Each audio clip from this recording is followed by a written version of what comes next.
수고하셨습니다. 다음은 존경하는 김성태 의원님, 질의해 주시기 바랍니다. 예, 이미 서면 답변을 통해서 제가 많이 지금 생각하시는 내용을 확인한 바가 있습니다. 지금 방송통신위원장의 그 역할에 대해서 잘 알고 계시죠? 네. 대한민국 헌법에 명시되어 있는 자유민주주의를 수호하기 위해서 방송의 독립성과 공정성을 제고하고 중립적 입장에서 방송의 자유와 공공성을 지켜야 하는 중요한 자리인 거 알고 계시죠? 하지만 제가 이호성 후보께서 지금 답변하신 내용하고 또 오랜 기간 동안의 행적 이런 것을 보면 언론과 방송에 대한 인식이 매우 편향되어 있다 하는 이런 지금 생각이 듭니다. 그리고 따라서 방송통신위원회 운영을 편파적으로 하겠다는 후보자 입장이 거의 명확한 것 같습니다. 이런 의미에서 저는 이호성 후보자가 방송통신위원장이 되는 것은 불가하다고 판단합니다. 몇 가지 제가 사례를 확인을 하겠습니다. 이 후보자께서 2012년 문재인 후보 지지 선언을 하고 이번 대선에는 문재인 캠프에서 활동한 것으로 알고 있습니다. 맞지요? 캠프 활동은 지금 이미 제가 지금 원로 언론인 71명 문재인 후보 지지 선언 여기 들어 있는 걸 확인했습니다. 네. 그리고 학자적 양심입니다. 그리고 19대 대선 문재인 캠프 선대위 집단지성센터 위원으로 활동하셨죠. 그리고 이게 코드 인사, 보훈 인사 결과로 독립성을 과연 지킬 수 있는지 의문입니다. 그리고 또한 2004년 대통령 탄핵 방송에 대한 방송통신위원회 의뢰한 한국언론학회 용역보고서 결과에 대해서 하신 말씀 기억하시죠? 아무리 느슨한 기준을 적용해도 공정하다고 보기 어렵다라는 내용이라고 해서 공개 반박한 정과를 가지고 계십니다. 공익성과 공정성이 중시되는 방송통신위원회 부위원장으로서 그 당시에 옳은 처사라고 생각하십니까?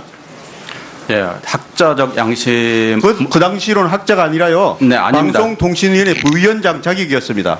한편으로는 학자이기도 했기 때문에 학자적 관점에서 그렇게 했지만 지금의 관점에서 본다면 적절하지 못한 처신이라고 생각합니다. 다시 보시면 이 공정성과 독립성을 지켜야 할 분이 편향된 사고를 가지고 방통위원회에서 의뢰한 결과물을 비판한다는 것은 있을 수 없는 일입니다. 뿐만 아니라 보수 언론에 대해서 아주 적대적인 언론관을 가지고 계십니다. 이미 이호성의 언론광장이라는 컬럼 쓰셨죠. 네. 여기 보시면 보수 언론들이요 후보 검증을 내세워 주제넘게 또다시 후보를 심판하고 선거에 개입하는 것을 하는 짓을 하지 말라 이렇게 주장하셨죠. 이렇게 적대적이고 편향된 언론관을 가지고 어떻게 독립적이고 공정성을 가지고 방송통신위원장직을 수행할 수 있겠습니까? 극히 회의적입니다. 다음으로 이 후보자의 언론개혁관을 다시 보겠습니다. 노무현 정부는 2007년 5월 22일 브리핑실과 기사송고실을 통폐합하고 기자들의 접근을 통제하는 대신에 전자브리핑 제도를 도입해 브리핑 내용을 온라인으로 받도록 하는 취재 지원 선진화 방안을 발표하였습니다. 당시 서울신문의 전화조사 결과를 보면 연세대, 고려대, 서강대, 이화여대, 성대, 한양대, 경희대, 강원대 8개 대학 언론 관련 학과 교수 8명을 상대로 조사한 결과 7명이 반대 의견을 밝혔고 찬성은 1명이었습니다. 누군지 아시죠? 네. 본인이 맞죠? 네. 그래서 아직도 그 생각은 변함이 없습니까? 그때의 상황과 지금의 상황이 많이 다르기 때문에 그래서 다시 다르게 생각할 수도 있다고 생각합니다. 여쭙겠습니다. 네. 이 취재 지원 선진화 방안을 두고 언론계와 학계, 국민 알고리를 통제하는 시대착오적이라는 정책이라는 비난을 쏟아낸 걸 알고 계시죠? 네. 그래서 이러한 당시에 기자들의 90%가 기자실 통폐합안을 반대했고 심지어 열린우리당에서도 취재 지원 선진화 방안의 보류를 요청한 바 있고 당시 대선 후보자들은 대부분 반대하는 입장을 보였고 심지어 정동영 후보도 문제가 있다고 반대하였다 하는 걸 알고 계시죠? 네. 자, 그러면 질문을 드리겠습니다. 노무현 정부의 취재 지원 선진화 방안이 결과적으로 기자실 대못질 사건으로 실패한 정책이었다고 생각하는데 동의하십니까? 기자실 대못질 사건으로 폐쇄 사건으로 동의하는지 안 하는지만 말씀해 주십시오. 예스. 그 선진화 네. 방안은 긍정적인 측면도 있다고 생각합니다. 지금 주요한 방안과 함께 지금 덱스가 이미 나와 있습니다. 이 덱스 내용도 보면 그 당시에 시대사회 후보 규정을 다룬 노무현 정부 그런 상황에 대한 그런 방송, 한국 신문 방송 편집 정체가 이 언론 압박의 정책에 맞춰 기자들이 만든 그런 결과물입니다. 그래서 이 기자실, 대본실, 언론 개혁 정책을 아직도 그렇게 긍정적인 면으로 한다는 것은 이미 대명된 언론가를 보여주시는 것이고, 제가 볼 때는 지금 이 후보자께서는 이 방송통신위원장 후보에서 지금 자신하는 것이 맞다고 생각합니다. 관행으로 이어진 기자실을 폐쇄했다는 그 자체는 저 개인적으로도 좀 지나친 행위였다고 생각을 합니다. 그렇지만 선진화 방안이 담고 있는 것은 선진국에서 하는 바와 같이 브리핑을 통해서 충분히 국가의 정책을 정부의 정책을 설명하고 기자들에게 이해시키면 됐지, 굳이 그 기자들이 통제를 받지 않고 이 공무원들이 업무를 보는 데까지 무시로 출입하는 거에 대해서 좀 문제를 제기했던 것으로 알고 있습니다. 예, 김성태 의원님 수고하셨습니다. 네, 김성수입니다. 그 후보자의 KT 스카이라이프 시청자위원장 경력과 관련해서 결격 사유에 해당되는 게 아니냐는 그런 지적들이 있습니다. 이는 이제 방통위원장을 임명하고 그 직을 수행함에 있어서 중대한 문제가 될 수 있기 때문에 분명하게 짚고 넘어가고자 합니다. 먼저 그 후보자께서는 시청자위원회의 취지가 뭐고 또 시청자위원회의 권한과 직무를 어떻게 판단하고 계신지 간단하게 답변해 주시기 바랍니다. 네, 시청자위원회는 방송법 4조에 의해서 시청자의 권익과 이익을 보호하고 향상하기 위해서 존재하는 법적 기구입니다. 시청자위원회는 방송법 87조 2항으로 제가 알고 있는데요. 그것에 의해서 방송통신에 관한 법률 시행령에 의해서 규정한 몇몇 조직 단체들이 있습니다. 그 단체들에서 선정을 해서 방송사의 사장이 위촉하도록 되어 있습니다. 그리고 이것은 방송사에 고용돼서 임금을 받는 게 아니고 회요비를 받는 정도이고 시청자를 대표하는 기구이지 방송사를 대표하는 기구가 아닙니다. 네, 지금 말씀하신 대로 시청자위원회의 취지는 시청자의 권익 보호에 있는 거라고 저는 생각을 합니다. 그래서 네, 그렇습니다. 시청자위원회는 그 방송 사업자와 같은 이해관계에 있는 종업원이나 기관이 아니라 시청자를 대표하는 자로 구성되는 기구입니다. 그래서 이것이 그 회사의 경영과 관련된 의사결정에 직접적으로 관여하거나 또는 그런 감시를 하지 못한다는 게 명백하다고 생각하는데 후보자께서는 어떻게 생각하십니까?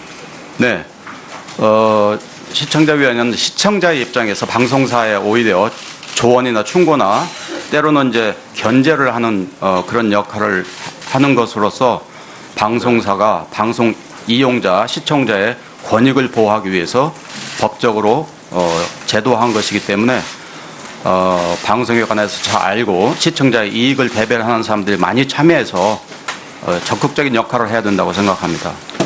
그래서 본 의원실에서는 두 군데 법무법인에서에다가 이 부분에 대해서 질의를 했습니다. 먼저 화면을 좀 보시겠습니다. 한 군데 법무법인에서는요, 방송시장의 공공성이라는 특성 때문에 시청자의 권익을 위하여 시청자 대표로 위촉된 시청자위원회 위원장을 방통위원장으로 선임하는 것은 법의 취지에 비춰볼 때 공정성 침해와 무관하다, 이렇게 설명을 하고 있고요. 또 한 군데 법무법인에서는 시청자위원회가 시청자의 권익 보호에 목적이 있고 방송사의 업무와는 직접적인 관련성이 없고 오히려 방송사의 이익과 상충되는 면이 있어서 시청자위원회직을 그 방통위원회 설치법 그 사업의 종사자로 포함시킨 것은 타당하지 않다. 또 오히려 직업의 자유에 대한 심각하고 중대한 침해에 해당된다. 이렇게 지금 설명하고 있습니다. 이런 그 법률 자문 의견에 대해서 후보자께서 동의를 하시는지요? 네, 동의합니다. 그래서 저희가 보기에는 이 시청자위원장을 했다는 이유로 방통위원장 결격 사유라고 보는 것은 지나친 그 방통위원장 임명에 대해서 반대하기 위한 그런 논리가 아닌가 이렇게 생각을 저는 하고 있습니다. 또 하나 그 방위병 시절에 그 대학원을 다닌 게 네. 지금 문제가 되고 있는데요. 이 부분은 당시 뭐 제 기억으로도 상당수의 사람들이 그 방위병 근무를 하면서 밤에 대학원을 다닌 뭐 관행으로 그랬던 것으로 기억을 하고 있습니다. 하지만 병력법상으로는 그것은 문제가 있는 것으로 그렇게 지금 네. 지적을 하고 있는데 이 그 부분에 점 대해서 어떻게 제가 이번에 알게 됐는데 잘못된 점이라고 인정합니다. 단지 제가 좀 궁금했던 거는 야간 수업이 아니라 주간 수업으로 커리큘럼이 돼 있어요. 서울대. 그래서 그것을 어떻게 된 건지 알아봤더니 당시에 그 같이 다닌 학생이 있습니다. 지금 서강대 명예 교수이신 변모 교수님이 계신데 네. 같이 수업을 들으셨습니다. 네. 그분의 설명에 따르면은 이게 73학년도 입학할 때는 신문대학원이어서 야간 대학이었었는데 이게 75년도 관악으로 넘겨가면서 주간 대학으로 바뀌었다 이렇게 네. 설명을 하고 있습니다. 그래서 야간으로 입학했던 분들은 이게 다닐 수가 됐기 때문에 네. 서로 협의해서 그 학교와 협의해서 교수님과 협의해서 야간에 수업을 진행한 것으로 이렇게 제가 네, 그런 경우가 많습니다. 그런 경우가 많습니다. 예. 서울대학교가 원래 신문대학원으로 신문방송학과가 출발을 했습니다. 이건 야간 전문대학원으로서 신문인, 언론인, 뭐 방송인들이 많이 야간 수업을 들었습니다. 그런데 이제 1975년에 서울대 캠퍼스가 관악산으로 이사가면서 신문대학원이 신문방송학과 학부와 대학원으로 확대 발전이 됐습니다. 그러면서 이제 갑자기 신문대학원을 졸업하거나 그 해에 미리 입학한 사람들이 주간의 강의를 듣게 돼야 되니까 일반 대학원은 대개 주간 강의를 하지 않습니까? 그래서 이제 학교에서는 주간으로 편성이 돼 있었지만 기존의 학생들의 편의를 위해서 대학원 강의는 교수님들이 학생들과 상의해서 대개 야간에 편성을 많이 해줬습니다. 저는 평소 병역 의무를 안 할 때는 4과목씩 듣다가 그때는 이제 야간 과목을 해 주시는 두 분의 과목을 들었던 것입니다. 예, 김성수 의원님 수고하셨습니다. 그 생각이 듭니다. 그리고 그 따라서 방송통신위원회 운영을 편파적으로 하겠다는 그 후보자 입장이 거의 명확한 것 같습니다. 이런 의미에서 저는 이호성 후보자가 방송통신위원장이 되는 것은 불가하다고 판단합니다.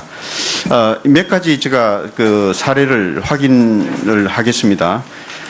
이 후보자께서 2012년 문재인 후보 지지 선언을 하고 이번 대선에는 문재인 캠프에서 활동한 것으로 알고 있습니다. 맞지요? 캠프 활동은 예, 지금 이미 제가 지금 원로 언론인 71명 문재인 후보 지지 선언 여기 들어 있는 걸 확인했습니다. 네. 그리고 학자적 양심입니다. 예, 그리고 19대 대선 문재인 캠프 선대위 집단지성센터 위원으로 활동하셨죠. 예. 예, 그리고 이게 코드 인사, 보훈 인사 결과로 독립성을 과연 지킬 수 있는지 의문입니다. 그리고 또한 2004년 대통령 탄핵 방송에 대한 방송통신위원회 의뢰한 한국언론학회 용역보고서 결과에 대해서 하신 말씀 기억하시죠? 아무리 느슨한 기준을 적용해도 공정하다고 보기 어렵다라는 내용이라고 해서 공개 반박한 정과를 가지고 계십니다. 공익성과 공정성이 중시되는 방송통신위원회 부위원장으로서 그 당시에 옳은 처사라고 생각하십니까? 예, 학자적 양심. 그 당시로는 학자가 아니라요. 네, 아닙니다. 방송통신위원회 부위원장 자격이었습니다. 한편으로는 학자이기도 했기 때문에 학자적 관점에서 그렇게 했지만 지금의 관점에서 본다면 적절하지 못한 처신이라고 생각합니다. 수고하셨습니다. 다음은 존경하는 김성태 의원님 질의해 주시기 바랍니다. 예, 이미 서면 답변을 통해서 제가 많이 지금 생각하시는 내용을 확인한 바가 있습니다. 지금 방송통신위원장의 그 역할에 대해서 잘 알고 계시죠? 네. 그 대한민국 헌법에 명시되어 있는 자유민주주의 이를 수호하기 위해서 방송의 독립성과 공정성을 제고하고 중립적 입장에서 방송의 자유와 공공성을 지켜야 하는 중요한 자리인 거 알고 계시죠? 하지만 제가 그 이호성 후보께서 그 지금 답변하신 내용하고 또 오랜 기간 동안의 그 행적 이런 것을 보면 언론과 방송에 대한 인식이 매우 편향되어 있다 하는 이런 그 지금 2007년 5월 22일 브리핑실과 기사 송고실을 통폐합하고 기자들의 접근을 통제하는 대신에 전자브리핑 제도를 도입해 브리핑 내용을 온라인으로 받도록 하는 취재 지원 선진화 방안을 발표하였습니다. 당시 서울신문의 전화조사 결과를 보면 연세대, 고려대, 서강대, 이화여대, 성대, 한양대, 경희대, 강원대 8개 대학 언론 관련 학과 교수 8명을 상대로 조사한 결과 7명이 반대 의견을 밝혔고 찬성은 1명이었습니다. 누군지 아시죠? 네. 본인이 네. 맞죠? 네. 예, 그래서 아직도 그 생각은 변함이 없습니까? 그때의 상황과 지금의 상황이 많이 다르기 때문에 예. 그래서 다시 다르게 제가 생각할 수도 있다고 생각합니다. 예, 여쭙겠습니다. 네. 이 취재 지원 선진화 방안을 두고 언론계와 학계, 국민 알고리를 통제하는 시대착오적이라는 정책이라는 다시 그 보시면 이 공정성과 독립성을 지켜야 할 분이 편향된 사고를 가지고 방통위원회에서 의뢰한 결과물을 비판한다는 것은 있을 수 없는 일입니다. 뿐만 아니라 보수 언론에 대해서 아주 적대적인 언론관을 가지고 계십니다. 이미 이호성의 언론광장이라는 그 컬럼 쓰셨죠. 네. 여기 보시면 보수 언론들이요 후보 검증을 내세워 주제넘게 또다시 후보를 심판하고 선거에 개입하는 것을 하는 짓을 하지 말라 이렇게 주장하셨죠.